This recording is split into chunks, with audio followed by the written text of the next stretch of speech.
ছিলেন।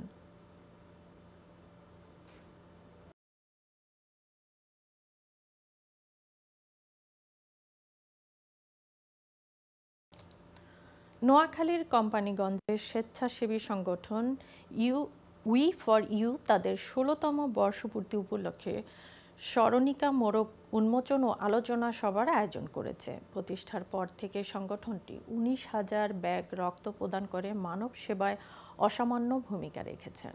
সংগঠনের কেন্দ্রীয় সভাপতি ইব্রাহিম মোহাম্মদ সাইমের সভাপতিত্বে এবং সিনিয়র সহসভাপতি মোহাম্মদ জাকির হোসেনের সঞ্চালনায় অনুষ্ঠানে প্রধান অতিথি ছিলেন কোম্পানীগঞ্জ থানার ওসি গাজী মোহাম্মদ ফয়জুল আজিম।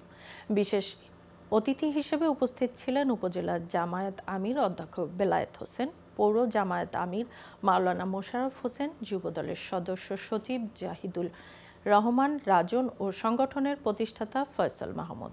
বক্তারা বলেন, রক্তদানে যে আনন্দ তা অমূল্য, দল বা মত নয়, মানব সেবা হচ্ছে মুখ্য বিষয়।